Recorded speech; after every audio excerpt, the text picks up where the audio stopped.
Well, hey there, y'all. This is Juliette Miranda. You're listening to episode number 50 of the Unwritable Rant podcast. On this episode, I've got Charlie Daniels. He is a legend in the country music scene. He's been inducted into the Grand Ole Opry, the Country Music Hall of Fame. He's amazing. And I don't think there's a single person on the planet who doesn't know at least one of his songs. And you know the one, The Devil Went Down to Georgia.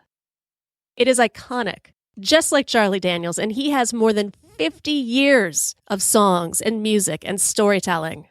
And what I think is most fascinating about his music is that it truly does transcend genres. It's got a country music base. It combines southern rock, a little bit of bluegrass, into something that is just exciting and relatable and so much fun to listen to. And that is just like Charlie Daniels. He is an awesome Southern gentleman, and I can't wait to share this interview with you. So what do you say? Kick back, get yourself some smooth sipping whiskey, and let's hear from Charlie Daniels. Well, I got to tell you, Mr. Daniels, it is an honor to be speaking with you today.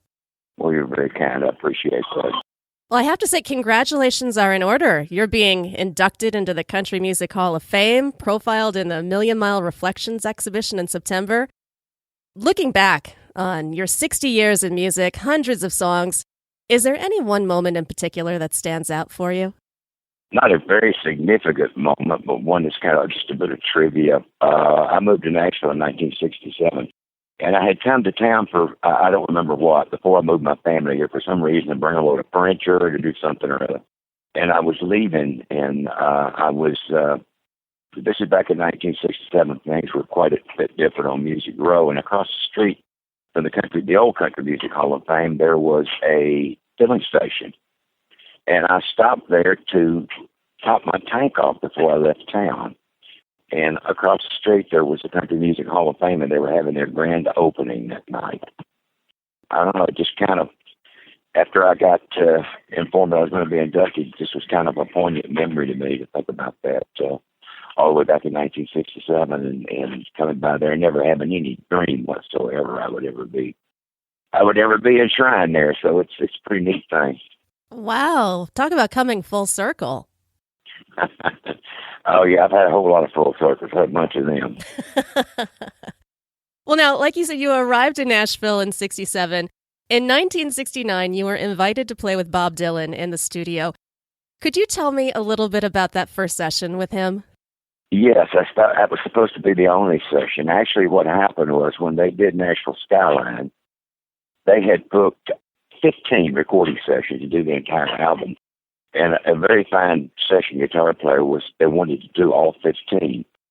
And he was unavailable for the very first one. He could make all the rest of the other 14, but he couldn't make the first one. So Bob Johnson asked me to fill in, and I did. And I was packing my stuff up after the first session. I was packing my stuff up to leave, and Bob Dylan asked Bob Johnson, where's he going? And Bob Johnson said, he's leaving. I got another guitar player coming in. And Bob Dylan had said 9 words that would change my life.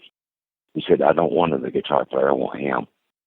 I mean, it's one of the most incredible things that ever happened to me. Of course, it was a huge encouragement to continue with my career. Maybe I was doing the right thing. And it was just one of those moments that you have that really kind of says, you're doing the right thing. Just keep on at it and get better. Just do the best you can at it. So that was that first Dylan session was a very big deal to me.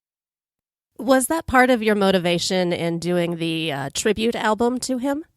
Well, yeah, it was part of my motivation. I was a big Dylan fan before I ever played on the session or he ever said those words. But of course, I even bigger one after then. And I did 3 albums with Bob. Actually, I did Nashville Skyline, Self Portrait in the Morning, and I just was before and got to be an even bigger Bob Dylan fan during the course of doing those things. And yes, I have such an admiration for Bob. I think he changed, in my mind, he changed the face of popular music almost single-handedly.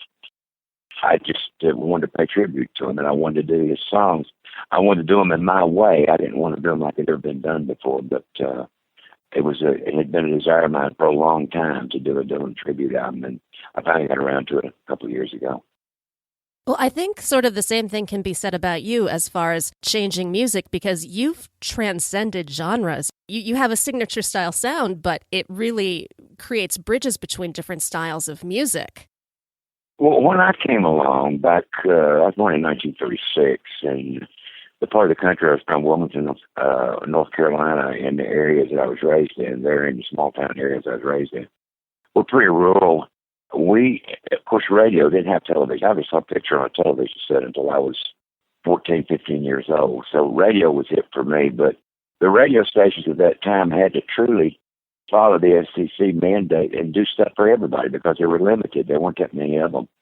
So they would play all kinds of music. They'd come on in the morning, they'd play country music, and then they'd play something for the ladies who, a lot of ladies stayed at home in that day and, took care of the house. They would play something they thought they'd like. About the time the kids came home from school, they'd play whatever the popular music of the day was, which I remember back when it was big band music. So I got so many, I just inundated, and I always loved music. I always listened to a lot of it. So I was so inundated with different musical styles and different different types and genres, and that I guess when I got ready to do original music, all of that just kind of stuck with me, and it all comes out to one degree or another when I do original music. Now, I've heard you say in the past that you're not an outlaw, you're an outcast. What did you mean by that? Well, I was basically, what I was doing, I was not casting any aspersions on the outlaw thing, but I have never allowed our band, our brand, to be included in anything that people put a label on. I mean, like outlaw, countrypolitan, pro country, you know what I'm talking about. Sure. But I've never allowed that to happen because we don't belong to any one genre of music. We belong to a lot of different genres of music. If somebody asks me what kind of music we play, I tell them American music because we play some of all the music that America has given to the world. We play country, rock, jazz, bluegrass, just everything, gospel. We don't really fit in completely with any genre of music, but there's not one that we don't fit in with a little bit. So I've always just refused to be categorized, and that was my way of saying, we're not part of that. We're not part of the quote unquote outlaw movement. We're just the Charlie Daniels Band. Now, Devil Went Down to Georgia is, of course, your signature song. It's known by everybody around the world, essentially. But I'm wondering, is there a song in your catalog that you wish maybe had the same amount of attention? I never really thought about it in that way. I wish everyone we could have that amount of attention. I'll put it like that. I've always just, played the music and let it seek its own level as to what people liked and what they didn't like. I've been wrong some before. I've done things that I thought that people would like. I've had songs that I thought were good songs that didn't really catch on. Actually, I just, more or less believe in, let people like what they will and whatever they want, and whatever of our songs that they like, we're going to play them. And we're going to play them every night. We do Devil Went Down to Georgia every night. We do Long-Haired Country Boy every night. Legend of Woolly Swamp every night. Because that's what people come to see you for. They don't come to see you for the stuff they haven't heard, but the stuff they have heard. So we're always sure to do that in our set. And as to whatever people like, that's, let us know what it is. We'll play it for you. What's your favorite song to play then? I don't really have one. I enjoy playing all of them. I sincerely do. When I get on stage at night and I'm playing something I played 1,000 times, I can't say fresh and new because I know every note and every nuance of it, but I've just tried to play it better than I did last night. I've never played them perfectly yet, so I'm still striving to do the best I can on them. So they stay new to me. I mean, I enjoy playing everything. I heard talk that there was a possibility you were considering doing an acoustic album of cowboy songs. Is that still a possibility? We've done it. Oh, you did? It's not a possibility. It's a reality. Oh, tell me more. Tell me more. Yeah. It's called Nighthawk, and it's another one of my long-awaited projects that I've been wanting to do for a long, long time. I'm a huge Western fan. I enjoy the Western way of life, but there is a whole, when people think about cowboys, they think about the ones they've seen in the movies, the fast draw artists and all that sort of thing. There is a world that still exists out in Nevada and Idaho and Texas and New Mexico and places of working cowboys that make their living, still make their living doing what cowboys did back in the 1800s. Of course, they do it a little more modern way, but they still do the same thing. And there is a working cowboy, what you call a working cowboy. And a lot of the songs that we did on this album are basically more about the life of the working cowboy rather than the fast draw artist and the guy that rides into town and shoots a gun out of somebody's hand and beats up about 5 or 6 guys in a saloon and jumps on a horse and leaves town. Of course. That the concept is it's pretty hard life, and it's something you got to love to do. And I've done it. I mean, not in a professional manner, but I've gone out to ranches and worked with outfits for a week or so just because I love it. I love that kind of life and spent some time around these guys, and they're a good bunch of people. They're a hard-working bunch of people, and little known, actually, because people don't realize that there's still very much of a working cowboy out there. So this album is basically working cowboy songs. Songs about, I mean, there are some, there's a couple of standards on it, but there's songs about, there's a song my keyboard player, my keyboard player was killed, the one he'd been with me for 40 years, Taz, he was killed in a car wreck several years ago. And he had written a song called You Can't Beat the Damned Old Machine, which is a song about an old cowboy talking about the way it used to be and, how much of his life had been taken over by machinery and automated things. And it was such a great song, and it says so much about the way that things are now and the way the cowboys are, and that theirs is, regardless of it still being very much alive and well, being a kind of a shrinking way of life. And I felt it should be done. I've been wanting for years. He wrote it years ago. I've been wanting years to find a vehicle to attach it to. And so this was the perfect album to do it. So I got to do some songs. A song called Nighthawk that's about working cowboys. And the songs that I had kind of kept in the back of my mind for, many, many years that I finally got around to doing. I do that. I have projects backed up in my mind. If I live to be 110, I got to get them all done. I don't know. But I've got projects backed up in my mind, and I finally, when I feel like I've got the wherewithal, the motivation, and the right amount of songs and everything to do them, I'll go in and do the album. It's kind of that way with the Dylan thing. I had been intending to do it for a long time and just finally got around to it. Well, I have to say, I am incredibly excited about this album. When can we expect to see it out? It's out. The stores have been placing orders for the last little while.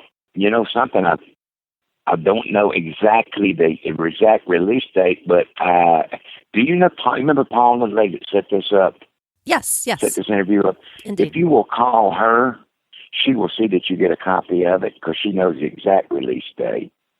I'm terrible with numbers and figures and release dates and stuff like that. So if you'll call her, she'll see that you get one. Well, the good news is it's coming soon. Well, I'd love for you to have a copy. It's a unique album for us. It's kind of stripped down, and it's a little bit of different subject matter than what we usually deal with. Now, what about your autobiography? Strange you should ask. Uh-oh. The reason I'm saying that is because there has been some movement on that in the last few days.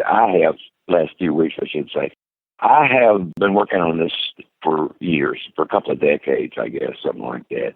And one of the reasons that I could never finish is that I could never find a stopping place.